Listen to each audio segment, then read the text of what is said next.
What is the purpose of your resume? Is it to get you a job? Well, not really. Your resume can only get you an interview, a foot in the door, so to speak. Hi, I'm Catherine Burke from Resumes for Results, and today I want to share with you 3 strategies that you can apply to your resume that will increase your chances of landing an interview.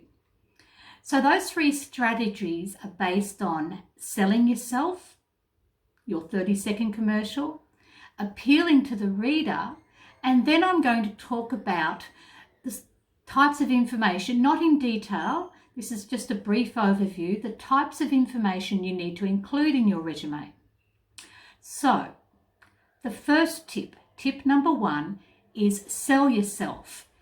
This is your 30-second commercial to highlight to the employer that you're the right candidate, and it must be succinct and hard-hitting. You also need to make sure you use the right format and style, and you also need to make sure you include the information they're looking for, and you need to remove anything that's not relevant. Tip number 2, you need to appeal to the reader. Now, the reader could be the owner, could be a HR manager, they could be a recruitment consultant. You need to appeal to them, and you want them to pick up the phone and offer you an interview. Okay? Basically, in a nutshell, you want to get past the first, second, third, or fourth, or however many culls they do of the hundreds of applications, and you want to get shortlisted and get a call from the reader of your resume. Tip number 3, determine the information that you need to include in your resume. So how do you do that? My suggestion is read the job advert very, very carefully. Highlight the key words that you feel are important for that role. Go on and read the role description if they've given you one. That gives you more information about the role and more keywords, and you can get an idea of what's important to them. Research the company, their website, their LinkedIn profile. Find a person, a decision maker through their website, LinkedIn profile that you can call and ask them. The next thing you do with your information is you prioritize the content. The most important things first. You target the requirements. You showcase how your experience, your skills, your qualifications match the role. And then you tweak it for technology. Make sure there's nothing in there that's going to get it stuck in any applicant tracking software, just in case they use it. And the last thing about this tip here is what to include. Now, this is common sense, but some people get it wrong.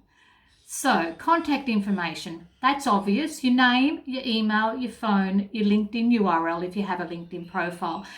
Proof it. Make sure they are absolutely 100% correct. Otherwise, you will not hear back. The next section is your overview, your profile, a summary of your top skills, experience and qualifications that target the role.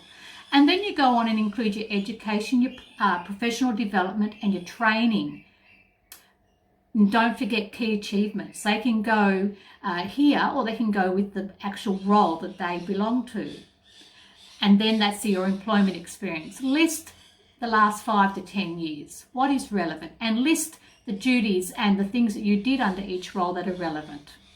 So the bottom line is you need to showcase in a professional, no-nonsense way that you have taken the time to pursue a specific job opening. So that when they see what's in your resume and how it aligns with their needs, that's what they will think. Would you like our handout, what to include in your resume? Send us an email or message us and we'll get it to you.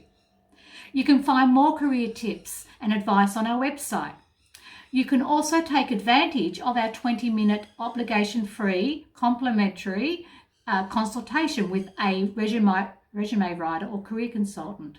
We also have a free resume review service. I'll include the links for all these in the comments below or in the post so that you have access directly to those. Thank you for watching this live video this week and staying with me right to the end. Keep your eye on our Facebook page for when I announce the topic for next week, and I hope to see you there. Bye.